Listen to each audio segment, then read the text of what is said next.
Alhamdulillah, jauh perjalanan.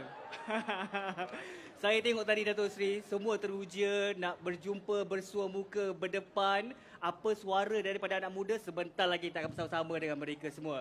Tapi sebenarnya kan Datuk Seri, saya dibisikkan ataupun dibagi tahu oleh pengerusi MARA yang mana semalam kita dapat tahu berita untuk melaksanakan temu Anwar pada petang ini pada pukul 2.30 petang dan hari ini kita realisasikan untuk jadikan ianya memang terbaik. Kita berikan tepukan kepada pihak urus setia daripada MARA sendiri dan juga semua yang bekerjasama untuk melaksanakan program ini. Jadi Datuk Seri tadi dah makan dah? Alhamdulillah tadi Menteri Besar jamu makan. Alhamdulillah tak ajak kita. Baik Datuk Seri, kalau kita nak mulakan, mungkin Datuk Seri boleh memulakan ayat-ayat yang permulaan. Tapi kita nak tahulah dulu ni, kalau kita lihat karisma yang amat berhormat Datuk Seri, ini kepada anak muda kita harapkan semuanya dengar dan juga kita ambil apa yang bakal dikongsikan oleh yang amat berhormat Datuk Seri ni. Anda lah merupakan pemimpin bakal nanti untuk meneraju negara. Kalau kita tengok karisma yang amat berhormat Datuk Seri daripada muda dan juga sekarang ini. Jadi kita nak Datuk Seri kongsikan kepada belia-belia kita apa yang mereka boleh lakukan dan juga sebagai panduan kepada mereka. Datuk Seri, silakan.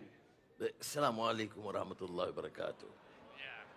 Alhamdulillah nahmadu wa nusalli ala rasulihil karim. Akmal, saudara Menteri Besar Wan Sudi, Menteri Pendidikan Sri Fadlina, Timbalan Menteri Fauziah Saleh, pengurusi MARA dan TKSP, ramai yang hadir. Terima kasih banyak. Dan terutamanya anak-anak yang saya kasih sekalian. Hebat saudara. Dan terima kasih Ashraf Wasdi dan kawan-kawan dalam masa singkat. Saya saja nak uji macam mana cekap atau tidak anak muda sekarang. Bagi kurang dari 24 jam tapi nampak berhimpun dengan teratur begitu baik. Saya salute kepada semua. Baik. Kita bercakap soal negara. Malaysia pernah melonjak, kemudian mendatar, kemudian timbul keadaan yang agak menggusar dan membimbangkan. Ekonomi malap, mutu pendidikan dipersoalkan, tambah pula dengan COVID, politik tidak stabil, dan keselesaan perhubungan antara kaum yang agak lumayan sekarang dihangatkan kerana dibangkitkan permasalahan. Itu yang kita warisi. Baik ekonomi, hutang negara 1.5 triliun ringgit. Hutang. Sebab apa kita hutang? Kalau dulu masa negarawan dan tokoh anak Pahang, almarhum Tun Abdul Razak, dihutang. Dia antara mula hutang daripada Bank Dunia. Tapi hutangnya untuk apa? Untuk membuka ladang-ladang Felda. Untuk membina sekolah-sekolah luar bandar. Termasuk MARA. Jadi hutang itu munasabah. Dan anak-anak muda tidak terlalu gusar kalau terpaksa bayar hutang itu. Tapi lama-kelamaan kadang-kadang ada kecuaian. Hutang nak buat menara dan gedung besar. Mercu tanda hebat. Jadi hutang itu bertambah. Defisit. Apa arti defisit? Maknanya kalau gaji kita RM1,000 sebulan. Belanja RM1,600. Itu maknanya defisit. Negara kita punyai dan hadapi defisit yang tinggi. 56%. Dan defisit ini kalau berulang, bersambung, dia jadi beban kepada negara. Ini sengaja saya lontarkan ini karena anak baik di tingkatan 6 atau di Giat Mara atau di KM, ini penting anak-anak tahu. Kadang-kadang pemimpin ini, dia tak mahu anak-anak tahu masalah. Saya berbeza pendapat. Saya mula aktif semasa saya muda. Saya bertarung dalam keadaan itu dan saya percaya anak-anak yang sedar, elemen yang sedar dan cerah tidak mungkin mudah ditipu oleh siapapun. Jadi yang saya percaya Sekarang saya Perdana Menteri. Saya mahu anak-anak faham. Itu bebas dan merdeka sebenarnya yang mesti dikuasai oleh anak-anak muda. Mesti bebas dan merdeka supaya jangan dijadikan alat oleh sesiapa. Baik. Sebab itu, kita ada bidang pengkhususan. Teknologi, digital. Dan kalau dikatakan akademik, tapi ia tidak harus menghalang kita untuk mencintai ilmu secara yang meluas. Sayyidina Ali bin Abi Talib radhiyallahu an, khalifah keempat, apa dia kata? Kita belajar, tapi mesti ambil sikap terbuka. Saya baca. Bukan media sosial itu hanya satu wahana kecil, tetapi jawapannya tidak dalam 1 minit. Mau jadi orang cerdik dan pintar, tidak mungkin dengan ilmu 1 minit atau 2 minit. Dia mesti dengan membaca. Saya anjurkan anak-anak mesti hidupkan budaya dan tradisi membaca. Membaca ni maknanya bukan menjawab satu masalah yang besar dengan masa 2 minit. Mesti membaca, menggali ilmu. Kata Sayyidina Ali, ilmu bagi dia lazzatul ma'rifah.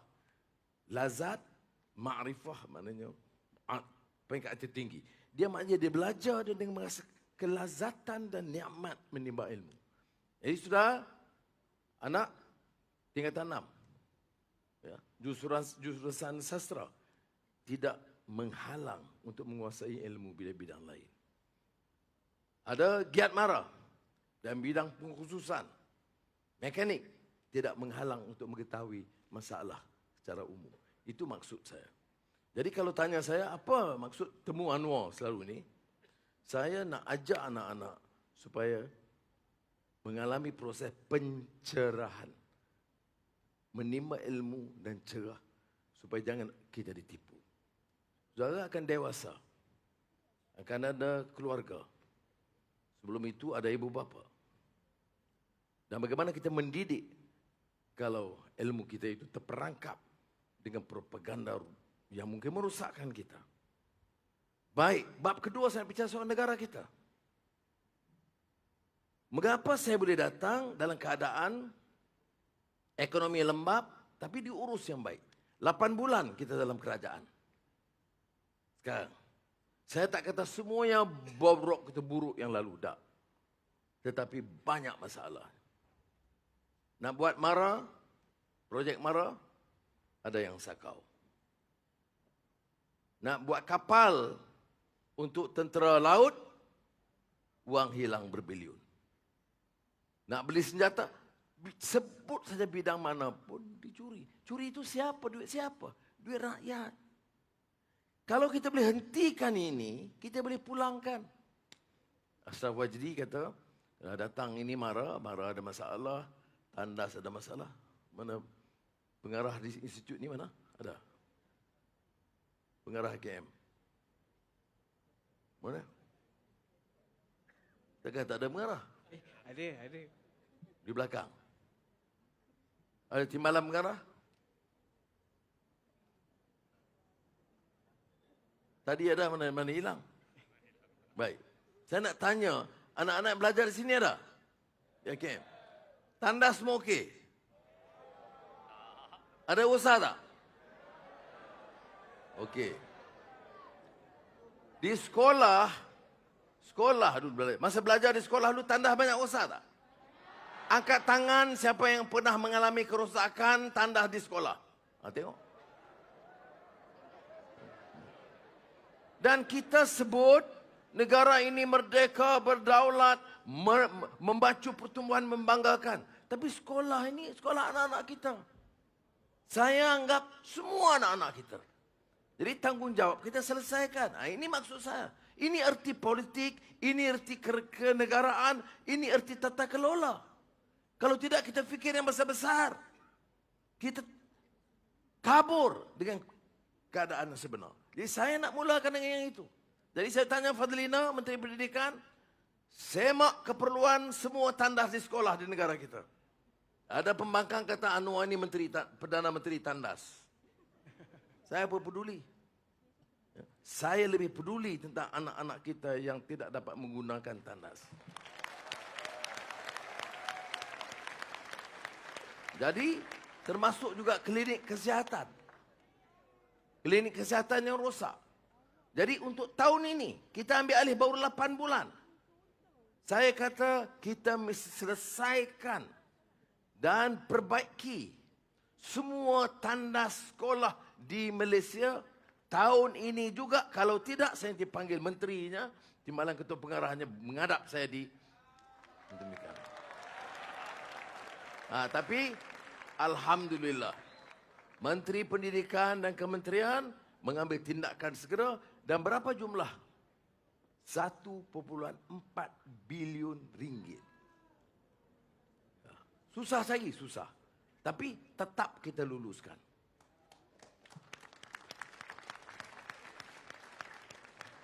Tapi anak-anak patut tanya. Saya pergi ke sekolah menengah, satu sekolah menengah. Bila helikopter tu di Padang sekolah, saya tanya pengetua, berapa tanah rosak? Dia kata 4. Berapa lama dah? Ada yang 5 tahun, ada yang 8 tahun. Tak munasabah bagi saya. Jadi apa masalah negara kita ini? Mengapa hal ini dibiarkan? Jadi aku tanya saya, tugas saya, ini juga tugas yang utama, yang menyentuh rakyat, keperluan asas anak-anak kita. Jadi alhamdulillah perkara ini dapat dibereskan. Saya pergi kawasan tentera. Ada sini anak polis, anak tentera? Angkat tangan. Okey. Kebanyakan merek polis, perumahan polis dan tentera itu keadaan daif, teruk. Betul tak? Jadi, saya luluskan segera. 200 juta untuk polis, 200 juta ringgit untuk tentera. Sementara. Untuk tahun ini, tahun depan kita tambah. Sebenarnya sebagai contoh. Kemudian, Fuziah ada. Menteri dulu, Allahyarham, Datuk Salahuddin. Baik, Salahuddin Ayub. Dia meninggal. Tapi dia ini betul-betul ada passion, komitmen untuk membantu rakyat miskin. Terutama mengurangkan tekanan dari segi kos sara hidup. Jadi dia buat projek rahmah. Menu rahmah, makan rahmah, ayam rahmah, telur. Pening saya dengar. Tetapi cadangan itu baik. Dijalankan di merata tempat. Jadi 2 hari yang lalu, hari pengguna, ratusan juta kita dah belanjakan. Dia kata untuk akhir tahun ini, untuk menambah projek menu rahmah dan kedai rahmah, kita buatkan tiap Dewan Undangan Negeri dan tambah lagi 50 juta ringgit untuk beban rakyat miskin. Jadi saya nak anak-anak faham, ya, ini dia. Yang lain itu nak pacu pertumbuhan ekonomi kita akan buat. Alhamdulillah, kerana keadaan stabil, politik stabil, keadaan negara aman, ya, dan orang yakin dengan ekonomi madani yang kita umumkan, maka pelabur datang. Tahu Elon Musk? Ya, orang paling kaya di dunia. Semua negara cuba pujuk dia datang melabur. Bulan lalu dia bagi tahu dia nak cakap dengan Perdana Menteri Malaysia. Jadi saya kata silakan. Yes, I'll be very happy and pleased. Maka pakai video conferencing. Dia kata, saya bagi tahu, you are welcome to Malaysia, bla bla bla semua. Terus ada keputusan jadikan Cyberjaya Selangor ibu pejabat Tesla. Itu bulan lalu. Minggu lalu, pengurus dia bagi Asia datang jumpa saya. Dia dah beli bangunan besar di Cyberjaya. Dia sedang buat baik pulih, pengubahsuaian, dan dia minta saya rasmikan akhir September atau awal Oktober pejabat Elon Musk Tesla di Cyberjaya. Saya bagi tahu satu syarat, saya nak Elon Musk datang dan rasmi bersama saya. Apa kesan dia bagi anak-anak? Mana yang di IKM, di Giat Mara, ada peluang pekerjaan yang lebih baik. Itu kerja saya dan kerja kawan-kawan saya. Kalau bawa pelabur-pelabur besar ini, peluang pekerjaan akan lebih baik. Tak malap macam ada sekarang. Geely, tahu tak Geely Proton? Dia dah beli Volvo, dia dah beli apa lagi? Beberapa syarikat kenderaan besar dunia. Dia 2 minggu lalu dia tulis surat kepada saya. Ya, Geely ini dia antara orang paling kaya dan syarikat automobil yang terbesar di dunia. Dia tulis surat, dia Prime Minister, saya dah setuju nak labur di Malaysia, di Tanjung Malim. Dan saya akan mulakan sekarang dengan kos permulaan 10 bilion ringgit. Apa relevansi dengan saudara?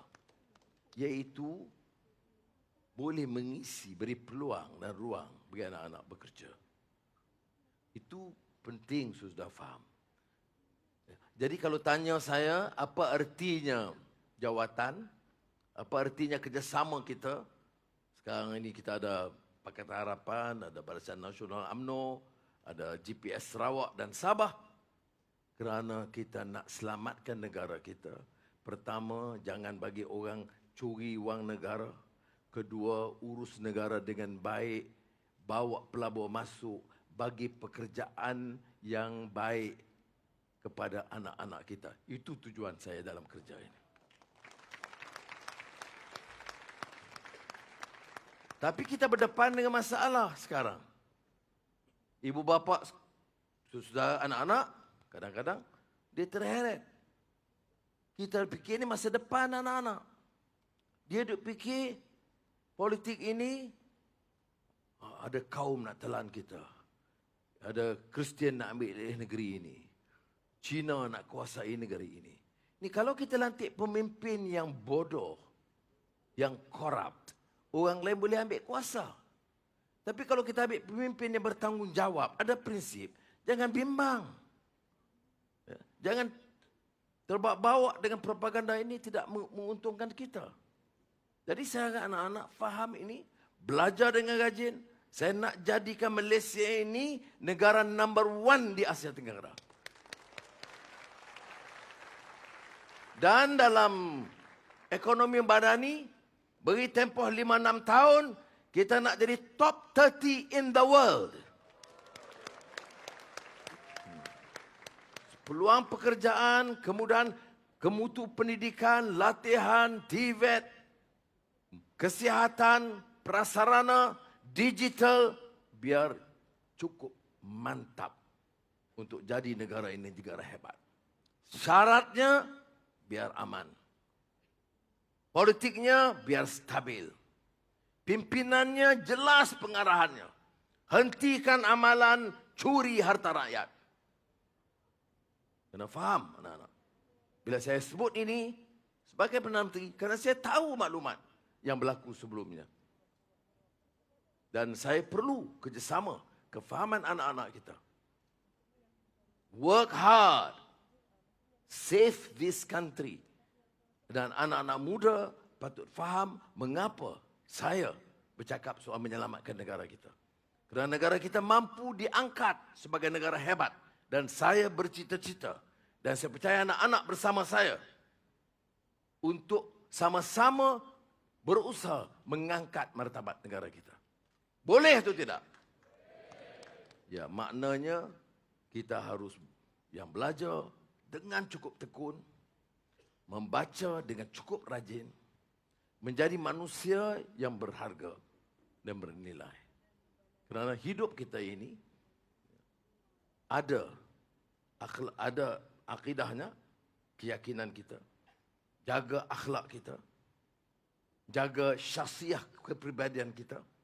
Kerana kalau kita mau jadi pekerjaan dalam bidang tertentu, tapi kita mau jadi manusia yang baik. Sebab itu kalau dasar pendidikan, kalau tanya termasuk dia marah, apa dia? Addabani Rabbi fa ahsana ta'dibi. Ya. Nabi Muhammad SAW mendoakan ya, dengan ilmu itu untuk perbaiki adab. Sebab itu saya gunakan madani. Bina tamadun. Tapi tamadun itu dengan manusia. Sempurnakan salat kita dengan baik. Jaga pribadi dan kelakuan kita. Jaga nilai kita. Kasih kepada ibu bapa kita. Hormat kepada guru-guru kita. Dan gunakan masa dan waktu yang baik untuk meningkatkan kefahaman kita dan ilmu kita dan memperbaiki pribadi kita. Tak apa dengan simpang siur orang nak bagi pandangan yang lain. Kita sabar.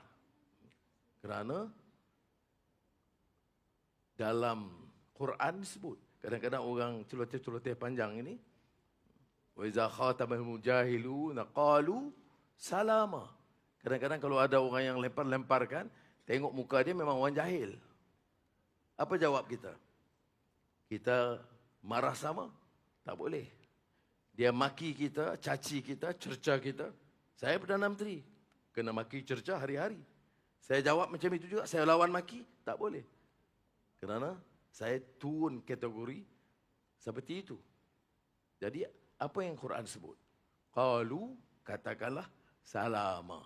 Selamatlah kamu, biar aku nak tumpu kerja aku, nak selamatkan negara ini, nak bangunkan negara ini. Terima kasih.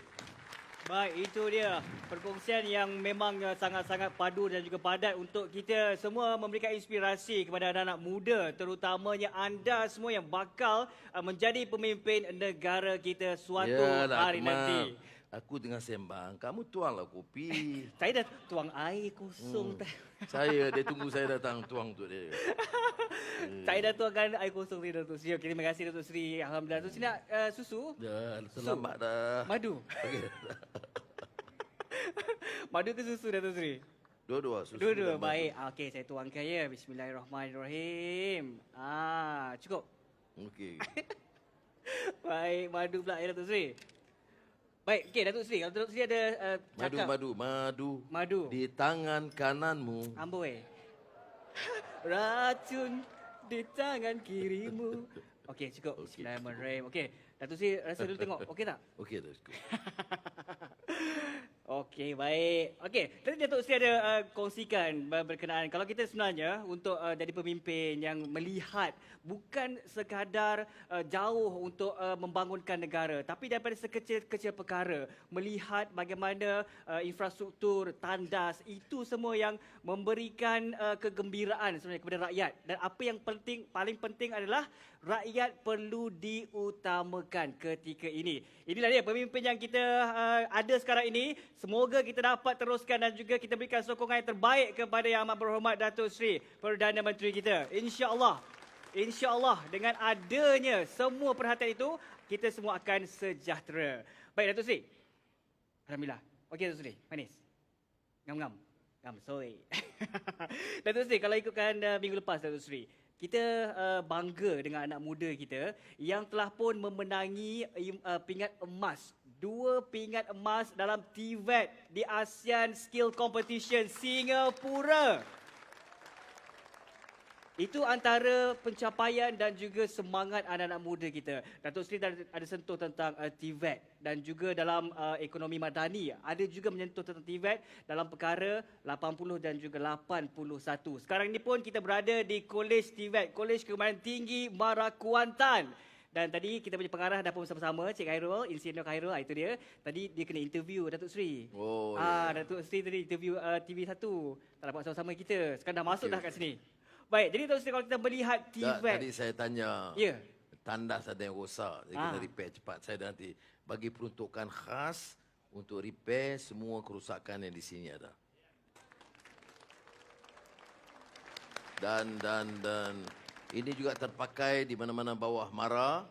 Ada apa lagi, Giat Mara, IKM, TVET yang mana ada di bawah Mara di Pahang. Inilah Pahang dulu.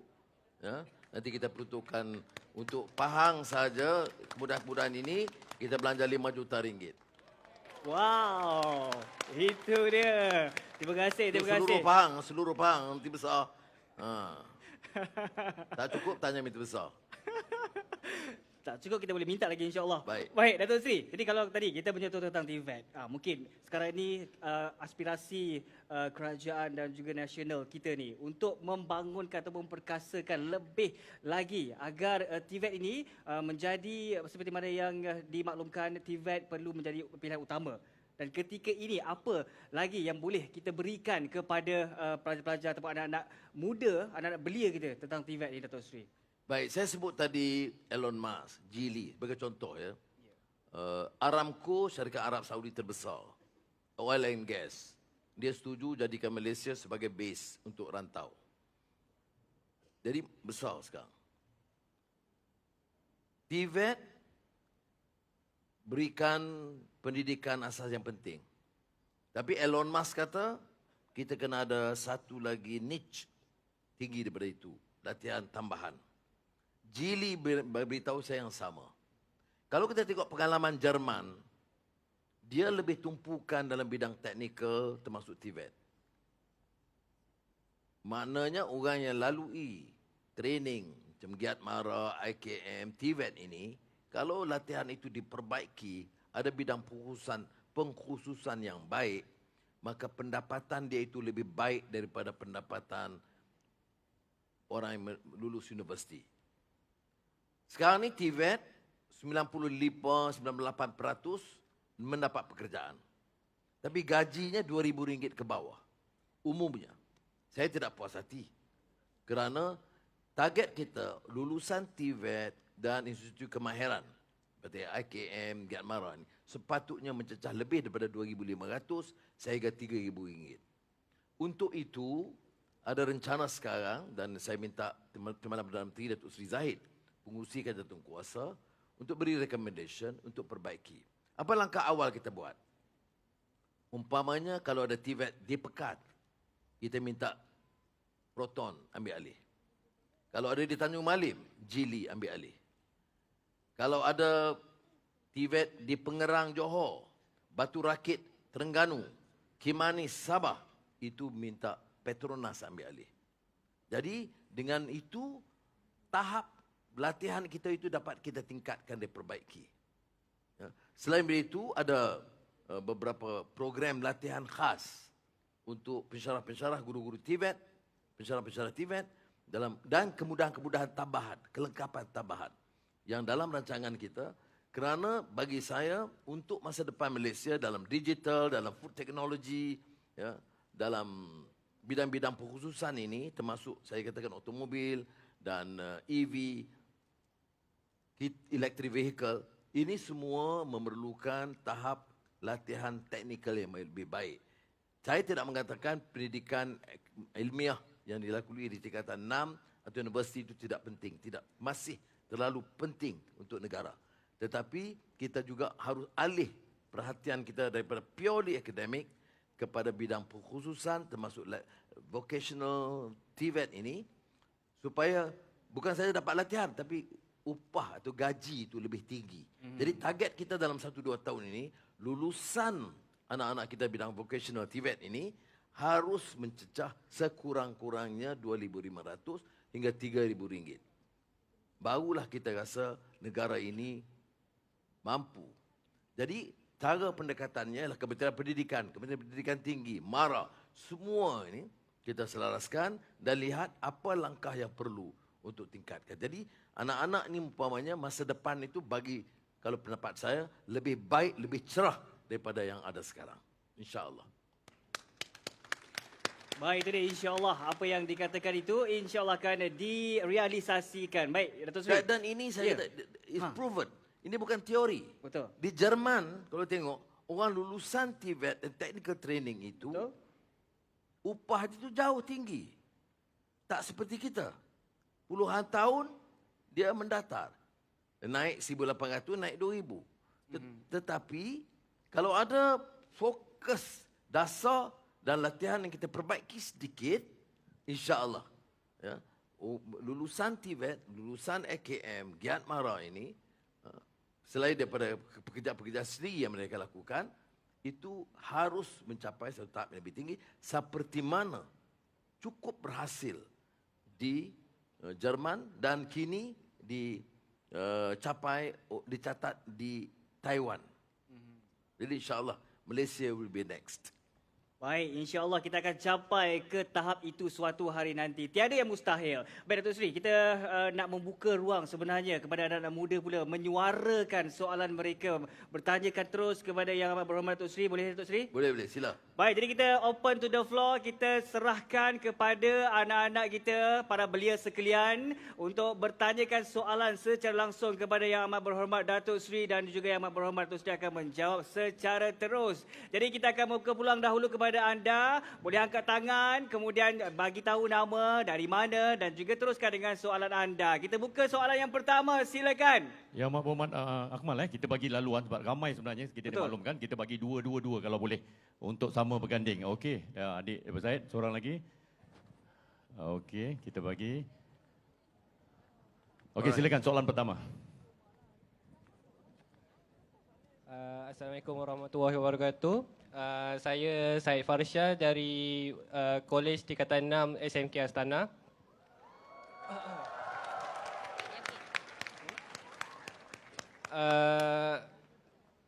Saya ingin bertanya kepada Datuk Seri Pakcik Anwar pun tak apa.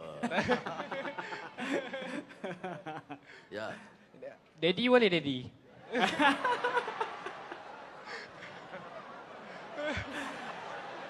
Okey. Teruskan, teruskan. Soalan. Teruskan, hebat Said.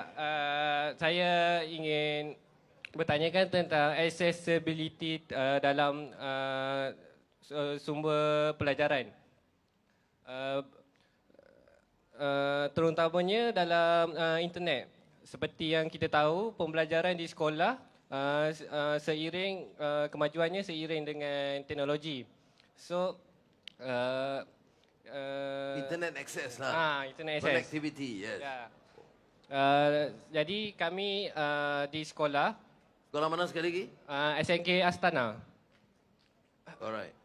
Okey, di kadang-kadang kalau nak buat assignment ke apa, perlu pergi ke blok-blok pembelajaran sebab Blok lelaki ke blok perempuan?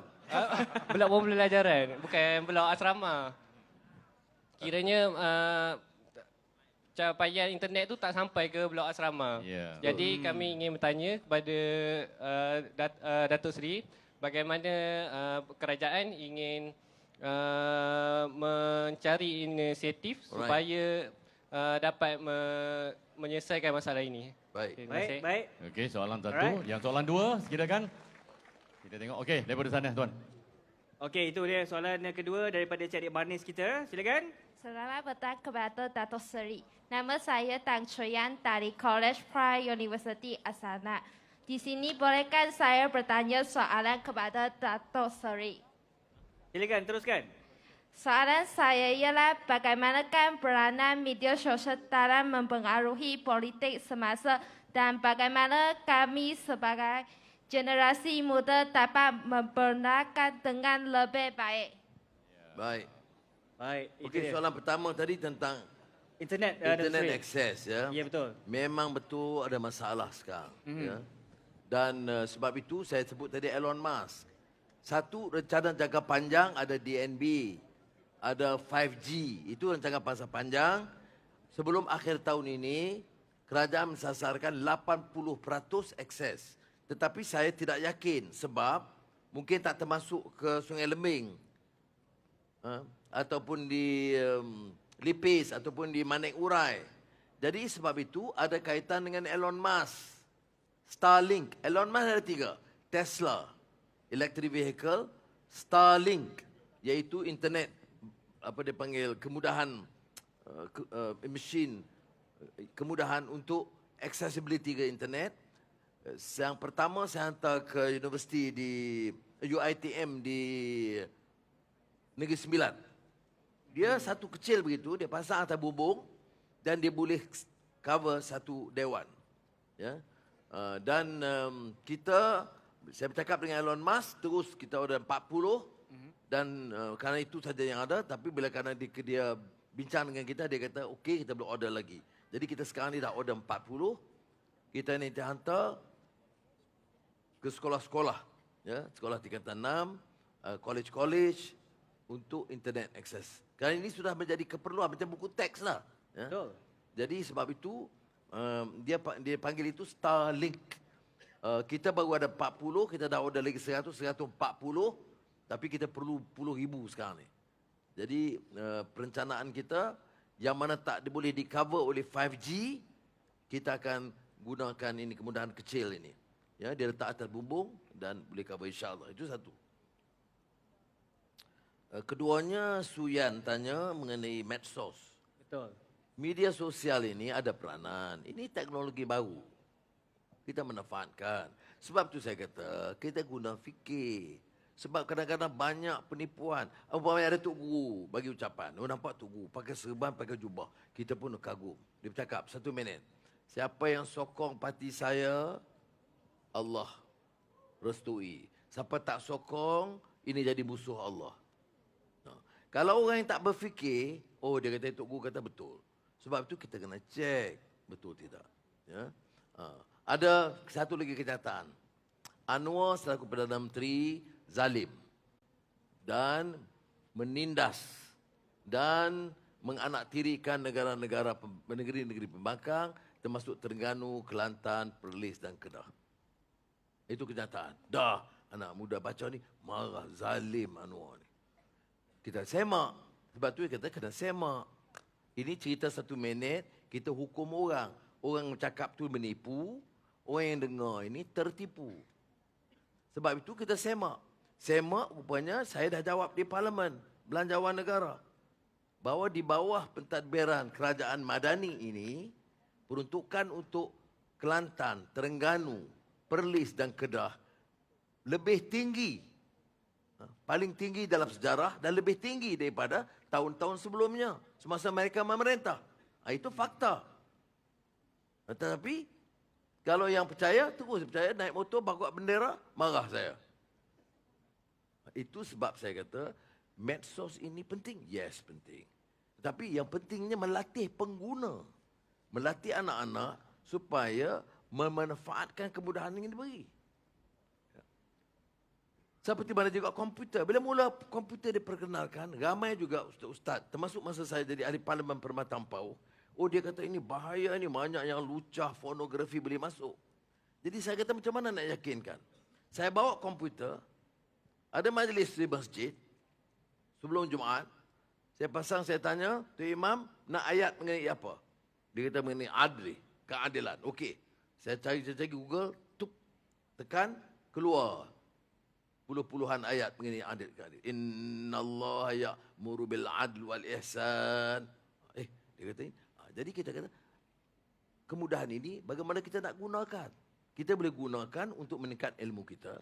Kita boleh menggunakan untuk merosakkan dan rendah akal budi kita. Jadi sama dengan medsos. Ya, ini keperluan yang sangat penting. Kerana kita dapat melihat perkembangan secara pantas. Tetapi kalau kita tidak membaca, ia tidak membantu, saudara. Percayalah, tidak ada ilmu yang boleh dikuasai dengan 1-2 minit. Rasulullah SAW melatih kumpulan awal para sahabat itu bertahun-tahun. Bukan dengan 1 ayat, 1 huruf. Tidak. Kita harus baca. Muzammil, Mudaththir, ya awal. Qum fa'anzir wa rabbaka fakabbir wa thiyabaka fatahhir. Bangun daripada kealpaan. Ada kaitan dengan soalan medsos ini. Bangun daripada qum fa'anzir, dari tidur kamu, dari leka kamu, daripada lalai kamu. Bangun. Bangun untuk apa? Untuk pencerahan. Maknanya tahu bahawa kebesaran itu warabbaka fakabbir. Allah yang maha besar. Kemudian, kalau betul kita Allah itu maha besar, maka bersihkan.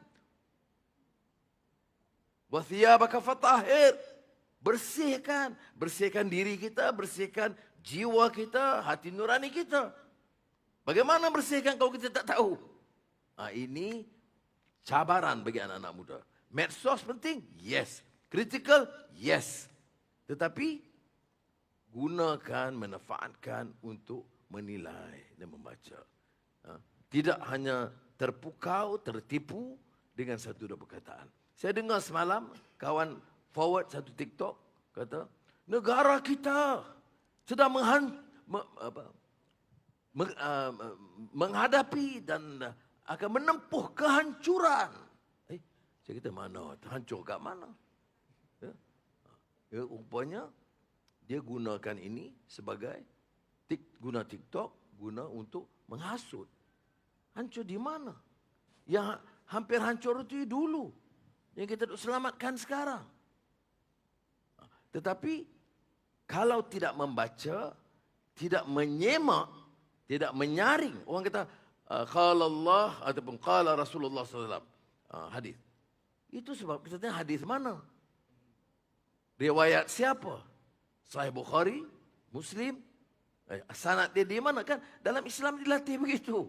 Dia, kalau Quran jelaslah surah apa, ayat apa kita tahu. Tak petikan. Dan hadis ni, kerana banyak hadis-hadis yang kadang-kadang direka. Pakai sembrono. Jadi kita boleh tanya, itu latihan. Kalau dalam Islam itu sangat istimewa. Kerana melatih kita dalam hadis itu, sahih atau tidak. Siapa perawi dia? Mana sanad dia? Dia tanya. Dia tak ada salah kita tanya. Kalau ustaz ajar kita, ustaz hadis ni dari mana ustaz? Oh dari Bukhari. Okey. Mana dia? Okey. Itu memang diasuh sebagai tradisi ilmu atau dikatakan tradisi akliyah. Menggunakan akal walaupun merujuk kepada kitab. Terima kasih.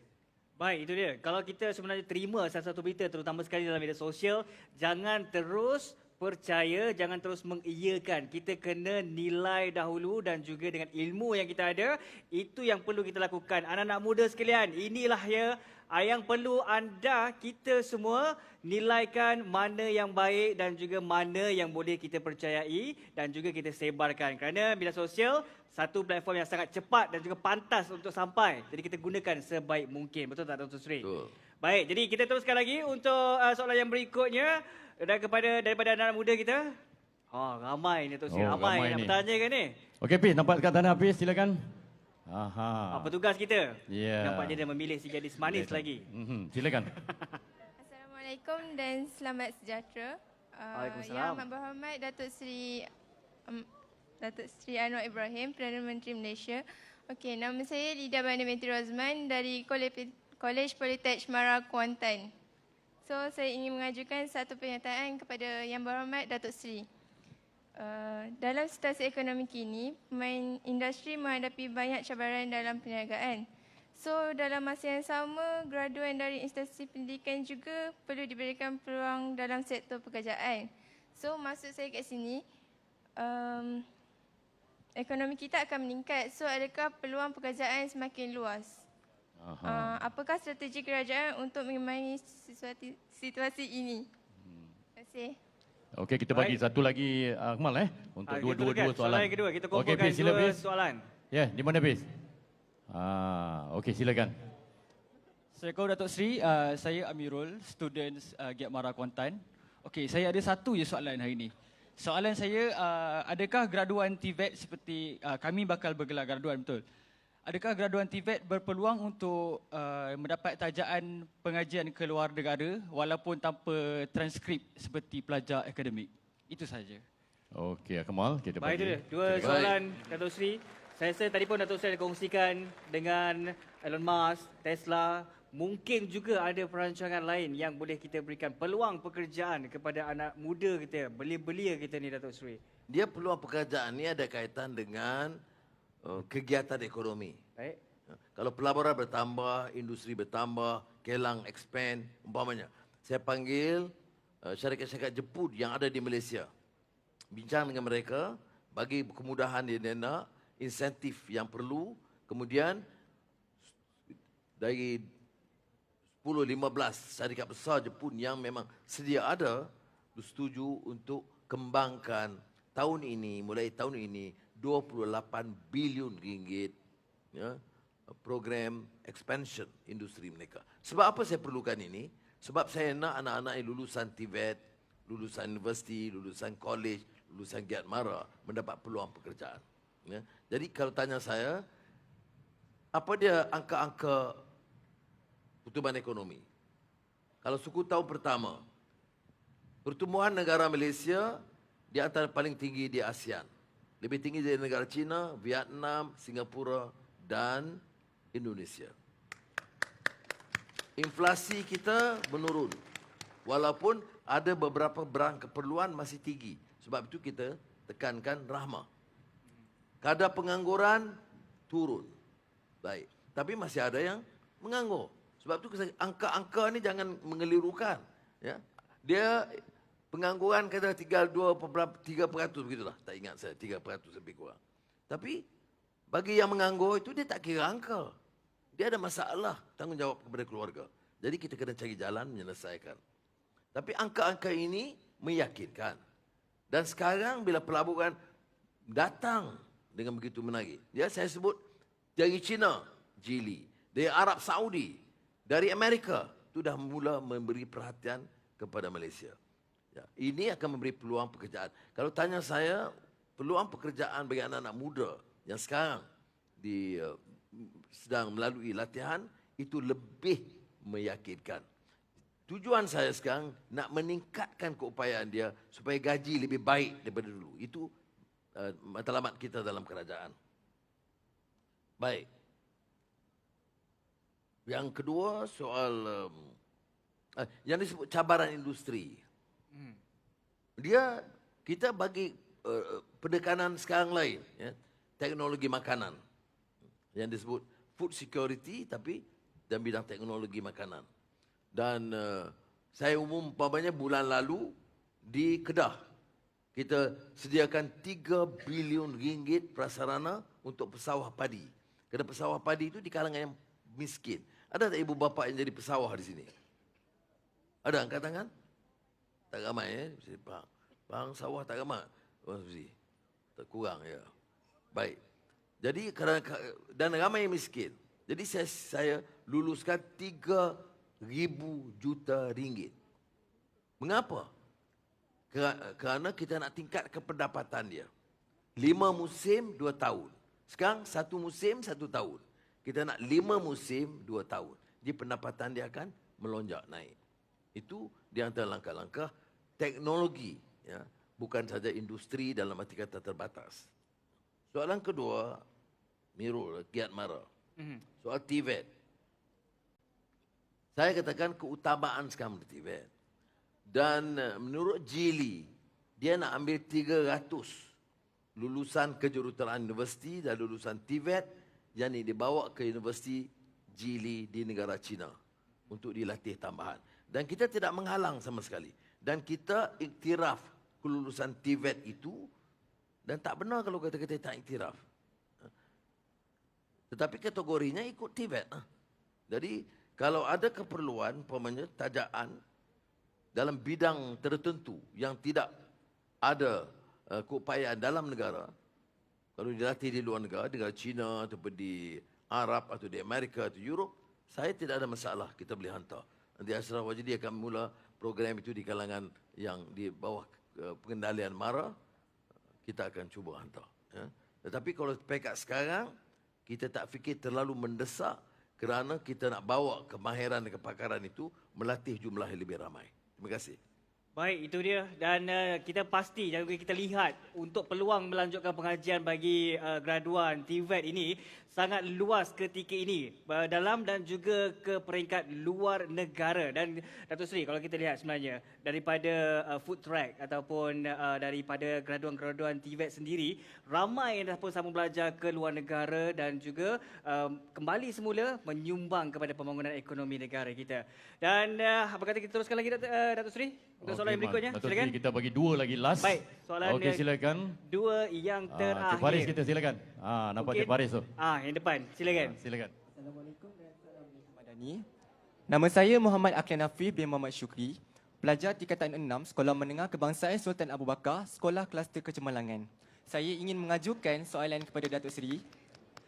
Sebelum ni saya pernah dengar bahawa Datuk Seri mempunyai pengalaman yang begitu luas sebagai seorang aktivis muda.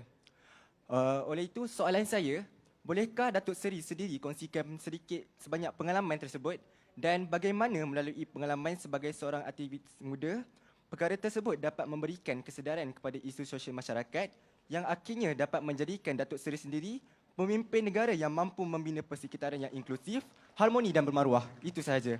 Okey, Cik Faris, satu lagi Cik Faris, silakan. Oh, di belakang silakan. Okey, sila. Teruskan Okay, dengan last kali soalan adik-adik anda. memang ramai sebenarnya Kemal tapi kita bagi last ni. Silakan. Betul. Sebab masa mencemburui kita. Sejahtera Datuk Seri. Silakan. Saya Lopez dari KKTM Kuantan. KKTM Kuantan, baik. Teruskan. Saya berasal dari Sarawak tapi study kat sini. Okey, so soalannya. Bagaimana Datuk Seri melihat potensi graduan TVET MARA ini dapat dipertingkatkan dengan penglibatan industri seperti industri Tesla, khususnya dalam ekonomi pembuatan? Adakah industri ini menyambut baik usaha ini? Baik. Baik, itu soalannya. Okey, silakan. Boleh tambah dua lagi tak apa, okey. Saya Okey. jawab sekali. Okey, kita tambah lagi. Silakan. Okay, di depan ni. Assalamualaikum warahmatullahi wabarakatuh. Waalaikumsalam. Saya Muhammad Izzat, Presiden Majlis Perwakilan Pelajar Kolej Kemahiran Tinggi MARA Kuantan. Okay. Ini lebih kepada luahan dan permintaan daripada pelajar lah. Datuk Seri, buat pengetahuan Datuk Seri, kami pelajar TVET Diploma diberi allowance 300 bulan. Jadi walau bagaimanapun kami dapati akibat daripada peningkatan kos sara hidup, allowance tersebut tidak cukup. RM10 sehari, 2 kali makan pun tak cukup. Okey. Oleh sebab itu, saya mewakili suara pelajar-pelajar ingin meminta jasa baik dan budi bicara daripada Datuk Seri untuk mengkaji semula allowance tersebut. Terima kasih. Okey, daripada Presiden kita. Okey, one more question, Datuk Seri Kita bagi satu. Okey, silakan. Okey. Okeylah, insya-Allah banyak persoalan-persoalan akan terukai. Silakan. Assalamualaikum warahmatullahi wabarakatuh. Nama saya Wan Muhammad Ikhlas Ilyas daripada Kolej Politek MARA Kuantan. Ilyas. Saya ikhlas, Datuk Seri. Ikhlas. Saya mengidolakan Datuk Seri daripada usia saya di bangku sekolah rendah lagi. Dan saya sangat meminati Datuk Seri. Soalan saya kepada Datuk Seri, Fahmi Reza merupakan salah seorang aktivis politik yang tersohor di Malaysia. Beliau telah membuat jelajah dari negeri ke negeri semasa musim pilihan raya umum yang lepas. Beliau telah menjelajah ke beberapa IPTA dan IPTS di seluruh Malaysia. Namun, sambutan daripada pihak IPTA dan IPTS terhadap beliau sangatlah tidak memberasakan. Beliau juga telah dihalau daripada IPTA dan IPTS di seluruh Malaysia. Soalan saya kepada Yang Amat Berhormat PMX kesayangan, apakah inisiatif dan langkah yang akan diambil oleh Kerajaan Perpaduan untuk memberikan hak kebebasan dan peluang untuk mahasiswa yang ada di Malaysia untuk lebih bersuara? Sekian, terima kasih. Okey, Datuk Seri, silakan pengakhiran kita dari Ikhlas. Terima kasih. Sebab lepas ni saya diminta menghadap kepada Yang Mulia Janda Pertuan Agong di istana. Sebab itu saya tak boleh lanjutkan. Betul. Tapi kalau lambat saya beritahu, ampun tuanku, ini anak-anak saya kacau, jadi saya terlambat. Baik. Akhir tadi tanya apa dari tingkatan 6 ya, apa yang saya lakukan sebagai aktivis muda. Ya, kita semasa muda tentu ada kekuatan, ada kelemahan, ada yang harus kita belajar. Jadi tak semestinya itu semua kita buat itu benar. Tapi saya seperti mana anak-anak lakukan dengan keyakinan. Anak muda ini ditandai oleh dengan apa? Idealism. Dia suka kepada yang baik, adil, dia benci kepada rasuah dan penyelewengan. Jadi cetusan semangat itu yang mendorong dia buat beberapa tindakan. Ya. Dan tentu kadang-kadang keras. Sebab itu ada orang anak muda. Dia cakap dia pemimpin muda, pemuda. Tetapi tak semestinya mencetuskan idealisme muda. Kadang-kadang orang umurnya muda, tapi pikiran macam orang tua. Umurnya muda tetapi bersekongkol dengan perasuah. Umurnya muda tetapi jadi penjilat dan pecacai kepada orang-orang yang membawa kerusakan. Sebab itu yang muda itu sandarannya di mana? Dalam Al-Quran. Nahnu nakhussu alaika naba'ahum bil haqq. Innahum fityatun amanu bi rabbihim wa zidnahum huda. Allah sebut dalam Quran, akan aku ceritakan kisah yang sebenar. Bil haqq. Apa dia? Anak muda yang beriman. Terasnya keyakinan, kepercayaan. Maka Allah berikan mereka petunjuk. Apa dia? Yang dalam intisari dia. Warabatna ala qulubihim idh qabu faqalu rabbuna rabbus samawati wal ardi, hingga akhir ayat. Yaitu terpahat dalam hati nurani mereka. Kekuatan keyakinan. Dia tidak takut dan gentar dengan tekanan lain. Kerana dia percaya Allah yang menjadikan langit dan bumi. Sudah. Ini yang kita mau di kalangan anak muda. Kalau itu sikap, dia tak mudah diperalatkan. Kerana mana dia tahu yang benar yang palsu? Dengan membaca, dengan ilmu, dengan ada sandaran. Mana dia tahu untuk kebaikan? Kerana dia nilai yang baik. Ini orang yang rasuah bilion-bilion, jumpa, cium tangan lagi. Tipu kita hari-hari, jumpa, kita cium tangan lagi. Ini bukan manusia, ini baral. Ya. Sebab itu anak-anak harus faham. Apa saya nampak keras, ya saya keras. Kerana kita nak selamatkan negara ini, nak selamatkan keluarga. Guru pendidikan sekolah, di sekolah. Anak-anak curi pensel kawan. Ditegur oleh guru, jangan curi. Sudah besar, sudah jadi pembesar, curi harta rakyat beratus-ratus juta. Dan kita masih jumpa dia, cium tangan. Apa latihan apa? Nilai apa? Akhlak apa? Sebab itu saya kata, kalau mau jadi aktivis, dia mesti tercerna dari keyakinan. Dari sistem nilai yang baik. Bila kita sebut negara madani ini, ya kemampanan, ya digital, ya food technology, food security. Tetapi terasnya nilai dan akhlak. Apa arti pembangunan mercu tanda yang hebat, kekayaan berbilion-bilion, tapi kamu menindas pekerja? Apa arti? Ya. Pertumbuhan yang meyakinkan, tetapi tidak dijamin keselesaan bagi yang paling miskin. Tidak boleh. Pagi tadi umpamanya saya ada persidangan mengenai sistem percukaian negara. Ramai hadir. Saya mengatakan dia hasil mesti diperoleh. Tapi apa arti hasil yang tinggi? Tapi dibiar orang miskin terlantar. Ini yang saya sebutkan. Aktivisme itu dia diasah, ditekan dengan satu keyakinan, kepercayaan. Untuk kebaikan diri kita, keluarga kita, masyarakat kita dan negara kita. Itu aktivisme. Dan menyandari ini semua apa dia? Atau yang dikata garis bawahi. Terasnya apa dia? Dengan ilmu. Bagaimana umpamanya sebaik saja dia lulus universiti. Atau dia profesor. Dia bercakap. Ya ada yang benar yang tidak, kita kena nilai. Dia ahli agama. Datang dengan serban dengan jubah. Semua betul. Tak, kena nilai. Dia mungkin mewakili satu sosok parti. Atau dia mungkin satu mazhab. Atau satu faham. Kita sebab itu kena nilai. Jangan cepat sangat hukum orang. Jangan.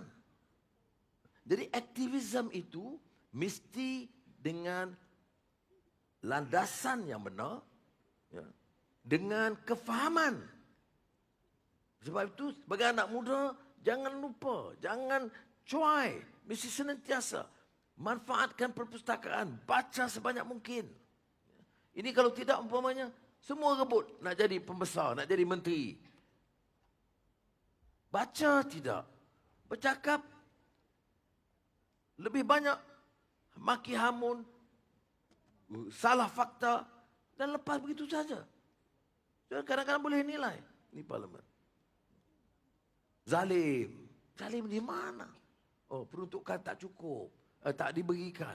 Tak benar. Peruntukan lebih. Kemudian bila kita dah bagi fakta, apakah dia minta maaf? Tidak. Dia diam sebab dia tak boleh jawab. Sebab saya bagi angka. Dia pergi ke kampung, zalim. Tidak ada keikhlasan. Tapi tunggang agama. Ini sebab itu saya kata aktivisme itu suatu sifat dan kepribadian yang sangat baik di kalangan anak muda. Anak muda yang tidak rasa terpanggil untuk berbuat sesuatu untuk menegakkan kebaikan, menegakkan ma'ruf, menolak yang kemungkaran. Itu bukan anak muda. Itu umur muda. Tapi badannya lesu dan lembab.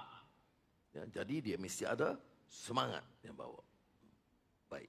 Dan ini berkaitan dengan soalan yang tadi yang sebab kebebasan ikhlas tanya tadi ya. Ya. Satu kes saja di UiTM. Tetapi jawapan dari UiTM, saya tanya dari Menteri Pendidikan Tinggi, yang memberikan ruang. Datuk Seri Khalid Nordin berikan ruang. Tapi kena bagi tahulah. You nak langgar ke sini. Kena bagi tahulah pengarah dia, saya nak pakai dewan pada pukul 4 petang. Ya. Kalau dewan tidak pakai itu tidak, nak bagi maklum. Dia tak boleh langgar. Lah macam masuk rumah saya, demi kebebasan, saya nak bersyarah di rumah Anwar. Minta kebenaran dulu dong, tak bisa begitu. Itu saja minta. Tapi apakah saya pertahankan kebebasan? Yes. Sebab itu baru-baru ini bila serang menyerang, Rafizi dia cabar. Okey, mari kita dialog. Mari kita bahas. Tak ada pula. Saya boleh bahas tapi dengan syarat. Syarat banyak-banyak.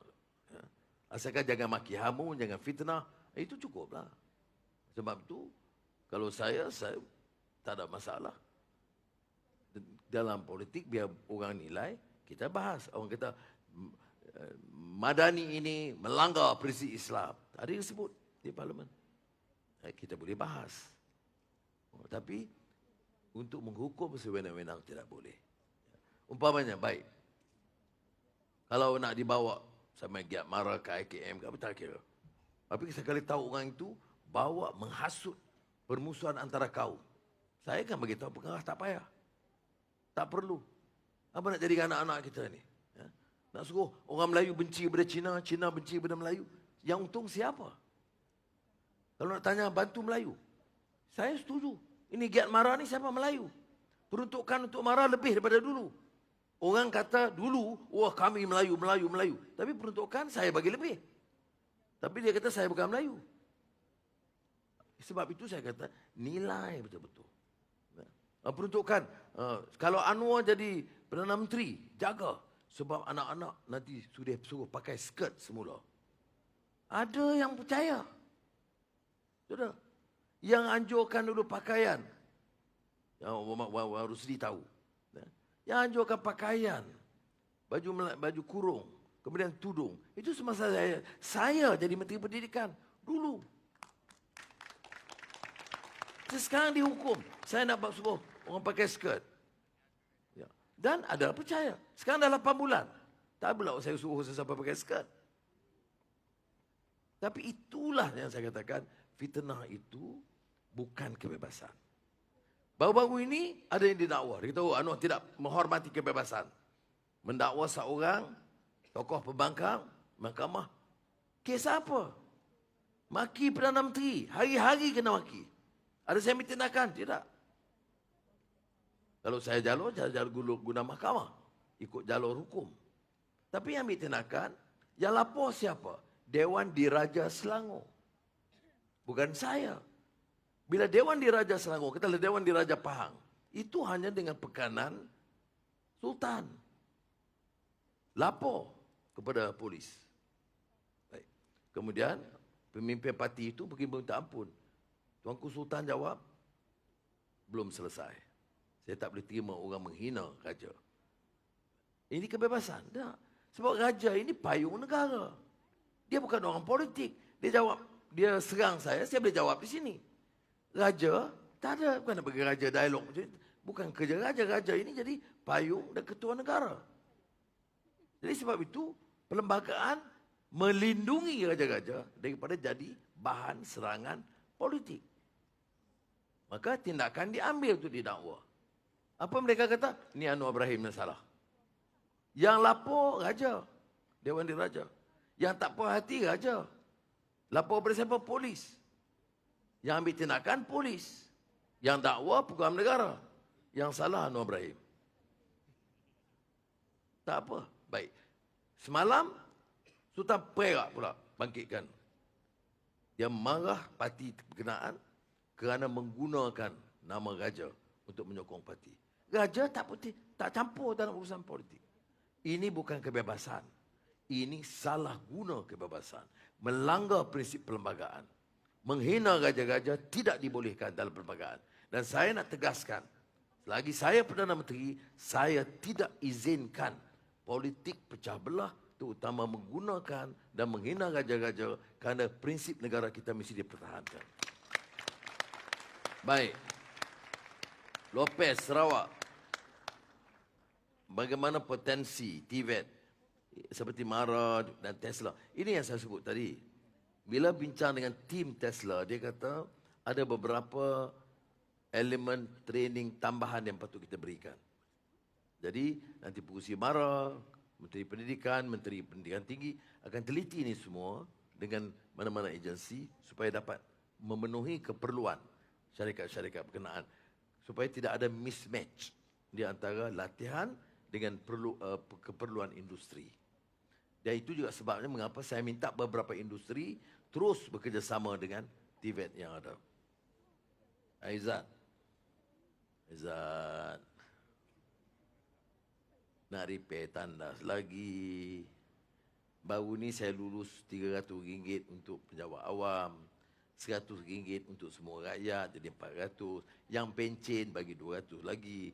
Yang tak veteran tentera yang tak berpencen, saya bagi RM200, tambah RM100, jadi RM300. Pelan-pelan lah. InsyaAllah, kalau keadaan ekonomi kita lebih baik dan saya selesaikan perkara ini, noktah kemiskinan. Saya nak noktahkan kemiskinan Tegar tahun ini. Ada 130,000 keluarga paling miskin di negara ini. Miskin maknanya apa? Bukan tak ada RM10 sehari. Ya, yang tak ada susu nak beli untuk anak dia. Yang tak ada wang untuk beli uniform untuk anak-anak pergi ke sekolah. Dan saya tak mau rasa senang sebagai Perdana Menteri bila hal ini berlaku. Oleh demikian, saya kata, tahun ini semua kementerian, semua jabatan mesti bekerja selesaikan menoktahkan kemiskinan Tegar di Malaysia. Dan saya ingat ini rekod yang kita capai tahun ini, insya-Allah. Baik, itu dia. Terima kasih. Tambah lagi. Selesai, cukup. Selesai, cukup. Itulah masa yang kita ada setakat ini sahaja. Nampaknya kita terpaksa berada di sini kerana yang amat berhormat ada appointment seterusnya bersama dengan Sultan. Jadi kita ucapkan terima kasih kepada anda semua. Soalan-soalan yang diberikan, kita harapkan apa yang diberikan soalan itu dan juga dijawab secara terus oleh Yang Amat Berhormat Datuk Seri memberikan anda satu kepuasan dan juga jawapan. Jadi kita sekali lagi ucapkan terima kasih kepada Yang Amat Berhormat Datuk Seri Anwar Ibrahim, Perdana Menteri Malaysia. Kita berikan tepukan yang paling gemuruh. Adik-adik sekalian, tuan-tuan dan juga puan-puan. Baiklah, saya serahkan kembali kepada rakan pengacara. Okey, terima kasih Akmal. Kita ucapkan terima kasih kepada Yang Amat Berhormat Perdana Menteri kita. Mohon untuk ke bawah dan kita akan mohon kepada semua jurugambar ataupun rakan media ke atas pentas. Alhamdulillah, begitulah tadi telah pun selesai sesi dialog iaitu program Temu Anwar at Kuantan di mana saya kini berada di Dewan Ibnu Khaldun KKTM Kuantan bagi membawakan program Temu Anwar at Kuantan ini. Antara soalan-soalan yang diajukan oleh para belia pada hari ini antaranya adalah mengenai mengharap capaian internet yang baik di sekolah dan seterusnya media sosial menjadi ruang penularan berita palsu dan fitnah. Dan ada juga yang bertanyakan bagaimana untuk memastikan Perdana Menteri menjadi pemimpin yang mampu mewujudkan suasana yang harmoni dan bermaruah. Ada juga soalan lain yang bertanyakan allowance yang diterima pelajar tidak cukup akibat kos sara hidup yang kian meningkat. Dan ada juga yang bertanyakan apakah inisiatif dan langkah kerajaan untuk memberi ruang kepada golongan belia dari segi hak bersuara.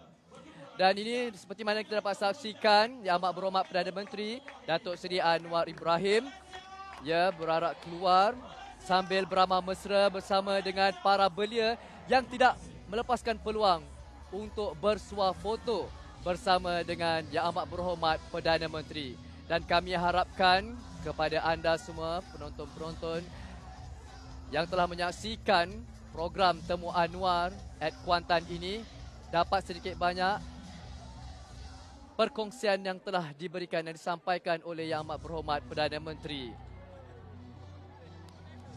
Ya, para media juga tidak lepaskan peluang untuk bertemu dengan Yang Amat Berhormat Perdana Menteri.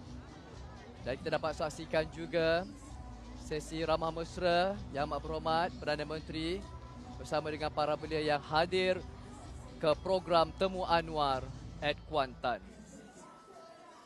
Kita mengharapkan selepas ini masih ramai lagi para belia yang dapat turut hadir ke program-program seumpama ini bagi menyuarakan pandangan, idea dan juga soalan kepada Yang Amat Berhormat Perdana Menteri. Dan ini telah terbukti dan jelas Perdana Menteri bersifat terbuka dan meraihkan pandangan para belia bagi memastikan negara berada di tempat yang lebih baik dengan adanya suara-suara yang bernas daripada para belia. Baik, dan juga pada penonton, sampai di sini saja kami dapat bawakan ya Temu Anwar at Kuantan yang bertempat di Dewan Ibnu Khaldun KKTM Kuantan. Dan telah pun saya kongsikan sebentar tadi antara soalan-soalan yang diajukan kepada Yang Amat Berhormat Perdana Menteri, dan Perdana Menteri dapat memberikan jawapan sebaiknya kepada para pelajar ataupun para belia yang hadir yang mengajukan soalan pada hari ini. Dan kepada anda semua, insya-Allah kita akan berjumpa lagi, ada rezeki kita akan berjumpa lagi ke lokasi yang seterusnya. Assalamualaikum, salam sejahtera dan salam Malaysia Madani. Malaysia Madani, tekad perpaduan, penuhi harapan. Assalamualaikum dan salam sejahtera.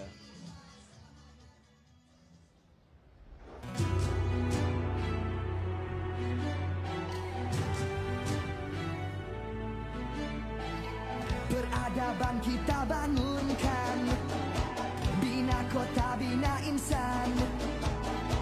Dari budi jadi budaya, bina asas kemampanan. Kesejahteraan masa depan. Ayo seluruh anak pertiwi, bangunkan Malaysia Madani. Sepenuh hati, jiwa, semangat, terus meyakini Malaysia Madani.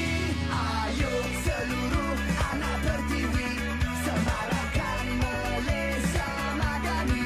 Sepenuh hati, jiwa, semangat, terus meyakini Malaysia Madani. Keyakinan jadi ikutan, pendirian jiwa ihsan, nilai hormat keras diminda, daya cipta luar biasa.